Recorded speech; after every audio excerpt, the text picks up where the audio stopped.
በጣም ነው ያዘንኩት እውነት በጣም ነው ያዘንኩት ማለት እንዳለብኝ ራሱ አለቅም አንደኛ እየወጣች የምታልፍ ልጅ የነበረች ናት በዚህ ልክ ሆነችብኝና ማመን ሁሉ እስከሚያቀተን ማለት ነውና ጤና ይስጥልኝ የቻናላችን ቤተሰቦች እንደምን ዋላችሁ እንደምን አምሽታችኋል ሰፊ መነጋገሪያ ሆኖ የቀጠለውን የ12ኛ ክፍል ፈተና ውጤት በተመለከተ የተለያዩ ቅሬታና አስተያየቶች እየደረሱን ነው ወላጆች ራሳቸው መምህራንና ሌሎች የህብረተሰብ ክፍሎች ስልክ ደውለው የተሰማቸውን የችግሩን ምንጭ ይበጃል ያሉትን ገልጸዋል ችግሩ እንደ ሀገር ሁላችንንም የሚመለከት ነውና አስተያየት መስጠትና መሳተፍ የምትፈልጉ በ0910 75 73 34 ላይ ልታገኙን ትችላላችሁ በቀጣይም ከሚመለከታቸው ወገኖችና ኃላፊዎች ጋር ለመነጋገር እንሞክራለን ለዛሬ የደረሱንን መልእክቶች እንድትከታተሉ ጋብዛለሁ በላይ በቀለ ነኝ ወለተ ማርያም ነኝና እንኳን አገኘው ልጄ 12 ነበረችና እሺ በጣም ጎበዝ ተማሪ ነበር ከሚገርም በጣም ማለት ነውና እሺ አሁን ያመጣሽ 238 ነው በቃ ልሰማንም አልቻለች ተቀጥቅጣ አልቅሳል ትሞት ነው ሪሚዲያሉን እንኳን ቢፈቅድልን ምን አለበት እንደ ሀገር ገደለን አይደል እንዴ እንደ ሀገር ገደለን ግን ማህበረሰቡ በዚህ ልክ ሲቸገር ትምህርት ሚኒስተር ምን እየሰራ ነው አንደኛ ሌላ ሰው ቢመረው ምን አለበት ፖለቲካው ጋር እኮ ነው ሰው እያያያዘው ያለውና በጣም ችግር ውስጥ ገባን ያውን አንድ ልጅ ናት ከሚገርምት እኔ ትንሽ ጤና አጥቼ ከአባቷ ጋር ነው የምትኖረውና በጣም ያዘንኩት ትናንትና ከኔ ፊት ነበር የሰማችውና ተነስታ ስትነጥር በቃ ማረገው ነው የጠፋብኝ ማለት ነውና በዚህ ሁኔታ ሙተናል ግን ሪሚዲያሉ እንዲፈቀድ እባክህ እንድሰራልኝ ነው እሺ አመሰግናለሁ የትምህርት ቤት ነው የምትማረው እዚህ አዲስ አበባ ነው አዎ አዲስ አበባ እዚህ ቶታል ያለ ትምህርት ቤት ነው የምትማረው ሁለተኛ ነገር እኔ ታማሚ ነኝ ልጄ በዚህ ሁኔታ ስትሆንብኝ በጣም ነው ያዘንኩት እውነት በጣም ነው ያዘንኩት ማለት እንዳለብኝ ራሱ አለቅም አንደኛ እየወጣች የምታልፍ ልጅ የነበረች ናት በዚህ ልክ ሆነችብኝና ማመን ሁሉ እስከሚያቀተን ማለት ነውና አግዘኝ በእናትህ አግዘኝ እኔ በጣም ነው የምወድህ በጣም አድናቂ ነኝ በዚህ አጋጣሚ አግዘኝ አመሰግናለሁ መልካም አመሰግናለሁ በጣም እሺ አመሰግናለሁ እኔ ህክምና ዶክተር ነኝ ስፔሻሊስት ነኝ እንደገና በፐብሊክ ሄልዝ ማስተርስ አለኝ በትምህርቴ ፎር አምጥቼ ምናምን ነው 91 ዓመተ ምህረት ነው እኔ ፎር ያመጣሁት ተሸላሚም ነበርኩና አብዛኛውን የተማሪው ችግር ነው ብዬ ነው ወስደው ለምን አብዛኛው ሚዲያ ትምህርት ሚኒስቴር ለምን እንደተነሳ ማለት በዛን ጊዜም 300 400 ተማሪ ተፈትኖ ምናልፈው 5 6 7 ልጅ ነበር የነበር እና አሁን እንደ ሀገር አቀፍ ያለው የኩረጃው እኛ በሌላው ልጆች አሁን ዘንድሮ አንዱ 12 ያክል ደርሷል ሌላውም አሁን ወደ 7 ያክል ነው ምናምንና በየትምህርቱ መናያቸው ከዛ የማስኮረጅ እንትኖችን እናያለን ልጆቻችን የሚነግሩን ነገሮች አሉና ያ ባህል ዳብሮ ሄዶ እስከ 12 ያክል በተቀናጀ መልኩ ኩረጃ በሀገሪቷ ውስጥ ተስፋፍቶ ነበርና የዛ ውጤት ነው ብዙ ተማሪ ግቢ ገባ ነበር አሁን ቁጥጥር ሲደረግ ነው ተማሪው እውነቱ እየተለየ የመጣውና እኔ ትምህርት ሚኒስቴርን ሰፖርት ብናደርግ ነው የሚሻለው ምክንያቱም ለነገ ለልጆቻችን በራሳቸው ለፍተው እንዲያድጉ ሰርተው እንዲያልፉ ኩረጃን መቅረት አለበትና እኔ በፖዚቲቭ ቢታይ ምክንያቱም ሁሉ ሚዲያዎች ትምህርት ሚኒስቴር አጌንስት ትምህርት ላይ እንደተነሳ አይነት አዘጋገቦችን አያለውና ኩረጃ ነው በፊት ተማሪ ሲያልፍ የነበረው አብዛኛው ተማሪ ማለት ነው እሱ ነገር ቢስተካከል እላለሁ እናንተም በተሰሩበት ምክንያቱም አሁን ኩረጃ ካያሁን የሪሚዲያል ራሱ ዩኒቨርሲቲዎች የሌለ ማርክ እየሰጡ 30 ከ30 እየሰጡ ልጆች እንዲያልፉ አድርጓል ብሎ ትምህርት ሚኒስቴር ሪፖርት አድርጓል አሁን ራሱ በቀደም ከኢትዮጵያ አንደኛ የመጣበት ቦታ ላይ ያሉ የተማሪዎች ሁለተኛ ሶስተኛ አራተኛ አምስተኛ ምናምን የወጡት ልጆች ስታያቸው ከሌላ ቦታ በጣም በበለጠ ነው አምና እንደዛ አይነት ውጤት እዛ ትምህርት ቤት አልተመዘገበም ከዛ በፊት አልተመዘገበም እሱ ያ ውጤት ራሱ ጄኒዩን ነው ለማለት ይከብደናል ኩረጃ ያለበት ይመስለናልና እንደውም ይሄንን እየፈተልን እያወጣን ኩረጃ ባህሉን ማጥፋት ሚዲያዎች ቢሰሩ ጥሩ ነው እላለሁ ትምህርት ሚኒስቴርን ብታግዙ እላለሁ ትክክል ነው ኩረጃም አንዱ ጠንቅ ነው ነገር ግን አሁን ከወደቀው ተማሪ ብዛት አንፃር ኩረጃ ብቻ ነው ወይ ፕሮብሌሙ ለምሳሌ ለትምህርት ቤቶች ምን ያህል የአቅም ግንባታ ስልጠና ይሰጣል ምን ያህል ማቴሪያሎች ይሟላላቸዋል አሁን አብዛኛው ተማሪ ያላሳለፈው የመንግስት ትምህርት ቤት ነው አይደለም እና ምን ያህል ሰፖርት ይደረጋሉ? ሁለተኛ የመምህራን አቅምስ የአቅም ግንባታስ ላይ ምን ያህል ትኩረት ተሰጥቷል? እነዚህ ግምት ውስጥ አይገቡም ወይ? አሁን ያሉት ትክክል ነው። የኩረጃ አንዱ ጠንቅ ነው። ግን በተጨማሪ ሌሎች ድክመቶችስ አይታዩም ወይ ለማለት ፈልጌ ነው።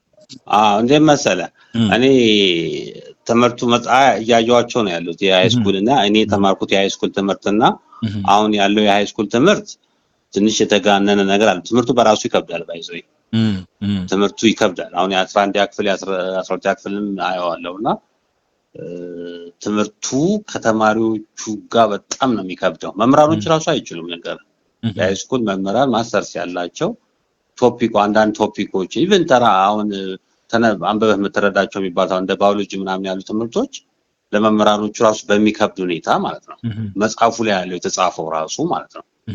አንዳንዱ የ2 ዓመት የ3ኛ ዓመት ወይ ዲግሪ ተማሪዎች ወይ ማስተርስ ተማሪዎች ትምህርት ያለበት ሁሉ ቶፒክ አለ ባዮሎጂ ላይ ራሱ ማለት ነው። ትምህርቱን ሳየው ትምህርቱ ላይ ከባድ ነው። ትምህርቱ ካሪኩለሙ ሪቫይዝ መደረግ አለበት። ተማሪዎቹን ወይ አሁን ካያቸው ቶፕ ያመጣሉ የተወሰኑ ተማሪዎች፣ ሌላኛው ዘጭ ነው እያለ ያለው በቃ ዩኒክ የሆኑ ልጆች ናቸው ፐርፎርም ሊያደርጉት የሚችሉት። ይሄ ለሚዲየሙን ተማሪ አድሬስ አያደርግም ትምህርቱ ኮንቴንቱ ከ9ኛ እስከ 12ኛ ክፍል ያለው ማለት ነው። እና ኮንቴንቱ እኔ መቀነስ አለበት። ዲቴይልድ ነው፣ በጣም ኤግዛጀሬትድ ነው። እሱ ነው አሁን ተማሪዎቹ እንዲከብዳቸው ያደረገው። መምህራኖቹም አልቻሉትም እና እሱ ላይ ነው ዋናው ችግር ያለው። ትምህርቱ ከብዷል። ስለዚህ ትምህርቱ ሲከብድ ተማሪዎች ወይ ቶፕ ረግጦ ያጠናል፣ ካልሆነ ደግሞ ኩረጃን ኦሪየንትድ ሆነ ነው እየተጓዘ የመጣውና እንዳልከው ትምህርቱ ነው የከበደው። ትምህርቱ ከብዷል። በእርግጠኝነት እኔ ማንም ሰው ጋር መከራከር እችላለሁ በዚህ ምክንያቱም ያለፍኩበት ስለሆነ ማለት ነው። እኔ ሃይስኩል ስማረው የነበረው ትምህርት እና አሁን ያለው ያሁኑ ትምህርት በጣም ይከብዳል። በጣም ዲቴይል ነው፣ አላስፈላጊም ነው ደግሞ አብዛኛው ኮንቴንቶች እና የሆነ እንደ ሀገር አቀፍ ራሱ እንደዚህ አይነት ዲስከሽኖች ቢደረጉ መልካም ነው እላለሁ። ዶክተር ጌጦ እባላለሁ ከወላይታ ነው የደወልኩት። እሺ ዶክተር በጣም ነው የማመሰግነው። ወንድሙ እባላለሁ ከአላባ። ኦኬ አሁን እኔ ያለኝ አስተያየት አንደኛ የኢትዮጵያ ትምህርት ዋናው ችግር ትምህርት ሚኒስቴሩ ነው ብዬ ነው የማስበው እንደራሴ። እሺ ምክንያቱም ምንድነው አይተህ ከሆነ 4ቱን አመት ያሉ ችግሮች ይሄ ነው ተብሎ ያልተተነተነበት ምንም አይነት የተማሪ መውደቅ ብቻ እንደ ግብ ተደርጎ የተወሰደ ተማሪ መውደቅን እንደ ትልቅ ግብ ተደርጎ ነው የሚታየው። ያ ማለት ትምህርት ሚኒስቴር ማይመለከተው ከዛ ውጪ በየቦታው ላይ ያሉ ትምህርት ቤቶችና ወረዳ ከተማ አስተዳደሮች ተጠያቂ አይነት ጉዳዮች ነው የሚታየው። ለምሳሌ ለፈተና ጉዳይ ሲባል ትምህርት ሚኒስቴር ፈተናውን ብቻ የሚያዘጋጅ ከዛ ውጪ ለሚፈጠረው ነገር የከተማ የዞን አስተዳደሮች ጭምር ተጠያቂ ናቸው ወደሚል አይነት አዝማሚያ ነው እየታየ ያለው። ከዛ ውጪ ግን ተማሪ ለምን ውጤት አጣ፣ ምንድነው ምክንያቱ የሚለው አናሊሲስ የማይሰራበት ይሄ ነው ችግሩ፣ ይሄ ነው መፍትሄው የሚል ሐሳብ ያልተቀመጠበት ነው። አንደኛ ደረጃዎችን አናምንም፣ መምህራንን አናምንም፣ ሁለተኛ ደረጃዎችንም እንደዛ፣ ዩኒቨርሲቲዎችንም ፈተናቸውን አናምንም ከተባለ እንዴት ትምህርት ሚኒስቴር ይታመናል? እነዚህም ጉዳዮች ሲታይ በጣም በቃ የሆነ የሚያሳስብ ጉዳዮች ነው ያለው። ምክንያቱም ሌሎች ሁሉ አናምንም ተብሎ ትምህርት ሚኒስቴር የሚያወጣውን ፈተና እንዴት ይታመናል? ለዛ የፈተናውንም ሂደት ይሄ ነው ተብሎ ትንታኔ ቢሰጥበት ኦኬ በቃ የሆነ ቦታ ላይ ነው ብለህ አቅጣጫ ትይዛለህ። ከዛ ውጭ ግን ያለው ነገር የሚታየው ለዛ አይመስልም። ለሺ ተማሪ ይሄን ያህል ፐርሰንት ነው ዩኒቨርሲቲ የሚገባው ከተባለ እሺ ከዛ ውጭ ላለው ተማሪ ቴክኒክና ሙያ ይሄን ያህል ፐርሰንት፣ ዲፕሎማ ይሄን ያህል ፐርሰንት ተብሎ እንኳን የተቀመጠለት ስትራቴጂ ነው። በዚህ ስትራቴጂ ነው የሚለው ነገር ተቀምጦ ቢሆን ኦኬ በቃ ከዚህ በፊት ይዘናቸው የመጣናቸው ችግሮች ናቸው ብለህ ስትል መፍትሄ ታስቀምጣለህ። ግን መፍትሄ የሌለው ጉዳይ በቃ ምንድነው ለሁሉም ለትምህርት ጥራቱ ወሳኝ ነገር ምን ፈተና፣ ከዛ በኋላ ምንድነው ይሄን ያህል ፐርሰንት በኮንፊደንስ እኮ ሲወራ እንደ ሀገር እኮ የማይመለከተን ነው የሚመስለው። ምክንያቱም በ4 አመት 2.8 ሚሊዮን ተማሪ ምናምን ጥለን ምንም የማይመስለን ጉዳይ ነው እየመሰለን ያለው። ይሄ ደግሞ የትውልድ ጋፕ ነው የሚፈጥረው በኋላ ላይ። ምክንያቱም ያንን ተማሪ ብቻ አስገብተህ አገሪቷን እንለውጣለን ብሎ ማሰቡ ከባድ ነው። ግን ቆም ብለን የሆነ ቦታ ላይ ማቆም እኮ አለብን። ለምንድን ነው ተማሪ የወደቀው? አሁንም እኮ እየተባለ ያለው ምንድነው ወላጆች ያላሳለፈውን ትምህርት ቤት ሄዳችሁ ጠይቁ ነው እየተባለ ነው። እሺ ለምሳሌ 1249 ትምህርት ቤት አንድ ተማሪ አላሳለፈም። ከትምህርት ቤት ውስጥ እውነት ከኦል የወጣው 12ኛ ክፍል እንዴት 50% ማምጣት አቃተው ለሚለው የሆነ ትንታኔ መቀመጥ እኮ አለበት። ካልሆነ በስተቀር ሲጎርሽ ስለነበረ ነው። ከኦል የወጣው ልጅ ሲያስጎርሽ ነበረ እኮ እሱም የለም ማለት ነው። ስለዚህ 1249 ትምህርት ቤት ማለት ሊያመን ይገባል። ለዛ ለነዚህ ምንድነው ማስቀመጥ ያለብን የሚለው ሶሉሽን የሆነ ቦታ ላይ ካልተቀመጠ አደጋው እንደ ሀገር ከባድ ነው የሚሆነው የሚል ሀሳብ ለመስጠት ያክል ነው። መምህር ተመስገን እባላለሁ። እኔ 12ኛ ክፍል መምህር ነኝ። እሺ እዚህ ቱሉ ድምቱ አካባቢ ነው። እሺ አክቹሊ የኛ ትምህርት ቤት ጥሩ ተዝግበዋል።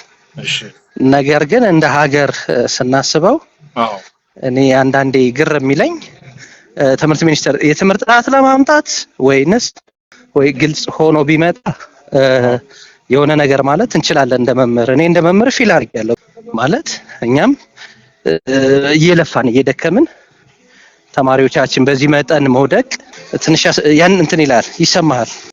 እና እንትኑን ግልጽ ቢያደርገው ጥሩ ነው። የትምህርት ጥራትን ለማምጣት ከሆነ ኦልሬዲ ከላይ አይደለም መሰራት የነበረበት ብዬ የማስበው መሰራት አለበት ብዬ የማስበው ከስር ነው። ከትምህርት ቤቶች መምህራን ላይ ያለው ነገር ተሰርቶ ነው ፋይናሊ ኩረጃውን ተከላክለ የትምህርት ጥራትን ማምጣት ልንችል የምንችለው። ከእንደገና ብዙ ፋክተሮች አሉ። መምህር ሆነ ስታየው በጣም ታዝናለህ። ተማሪዎች ይሄ የኢንቫይሮንመንት ኢንፍሉዌንሱ በጣም ውጧቸዋል ማለት በተለያየ መንገድ ገንዘብ እናገኛለን የሚል እሳቤዎች ስላሉ ለትምህርት ያላቸው ቫልዩ በጣም እየቀነሰ መጥቷል። በጣም ብዙ ፋክተሮችን ማንሳት ይቻላል ጥናት ቢደረግበት። እኔ አሁን ኩረጃን ለመከላከል የተሄደበት ነገር ጥሩ ነው። ነገር ግን ኩረጃን በመከላከል ብቻ ነው ወይ የትምህርት ጥራት ማምጣት የምንችለው? ኩረጃን በመከላከል ነው ወይ ተማሪዎችን ማብቃት የምንችለው? አሁን ብዙ ተማሪዎች ዲስአፖይንት ሆነዋል። 12ኛ ክፍል 11ኛ ክፍል 9ኛ ክፍል ምን ከ500 ምናምን ሺህ ተማሪ 49 ሺህ ብቻ እያለፈ እኛ ለፋን አለፋን አይነት ነገር ውስጥ ናቸውና የባሰ እንዲያውም ከጥቅሙኔ ጉዳቱ ነው አሁን እያመዘነ የመጣብን። ትምህርት ቤት ላይ ስትሆን ይሄ ነገር ነውና ታች ላይ ቢሰራ መጀመሪያ ወገቡም ላይ ሳይሆን ከ6 ክፍል ሚኒስትር ይጀምራል 8 እያልክ 12 እያልክ ፋይናሊ ወደ ላይ ወጦ ቢሆን ለክ የፒራሚድ አይነት አካሄድ ሄደው ቢሆን ምናልባት የተሻለ ይሆናል። ከእንደገና ደግሞ ባለድርሻ አካላትን ማሳተፍ መምህራንን የሚመለከታቸው አካላትን እንጂ የተወሰኑ ሪሰርቸሮች ብቻ በሰሩት አንዳንዴ ትንሽ እንትን ይላል ነው እንጂ ኩረጃን ለመከላከል የተኬደበት ይሄ አፕሪሺየት አላረጋል እንትን አይደለም። ነገር ግን ደግሞ ዲስአድቫንቴጁ እየበዛብን መጣ። እንደ መምህር የመምህራን ክፍተት ታይቶ መምህሩን መደገፍ ነው ብዬ ነው የምወስደው። ለምሳሌ አንዳንድ ትምህርት ቤቶች ጭራሽ በኢንጂነሪንግ የተመረቀውን ፊዚክስ መመሪያ ያደርጋሉ። አንዳንድ ትምህርት ቤቶች ጭራሽ ፒጂዲቲ ወይንም ይህ ምንድነው የመምህርነት ሙያ ያልወሰደ ሰው ይገባል። ከእንደገና ኤቲክሱ ላይ ጠንከር ቢል እንዳልከው መምህር ነው መምህር ስለሆንኩ መምህር ሁሉም ብቁ ነው ልልህ አልችልም። እኔ ተጣልቻለሁ። ባለፈው አንድ ትምህርት ቤት ለምሳሌ ምሳ ሰዓት ላይ ወጣው ጫት ቅመው የሚገቡ መምህራን ታገኛለህ። ስለዚህ ተማሪዎቹ ከዛ መምህር ምን ሊማሩ ይችላሉ? ከኤቲክስ አንፃር ከእውቀት አንፃር የእውቀት ጋፑ ታይቶ የእውቀት ድጋፍ ቢሰጥ እንዳልከው ፕሮፌሽናል ኤቲክሱ ላይ በተለይ በደንብ መምህሩ ላይ ቢሰራ ያንም አንድ ክፍተት ይሆናል። እንዳልኩ ጥናት ያስፈልገዋል ያልኩ እሱን ነው።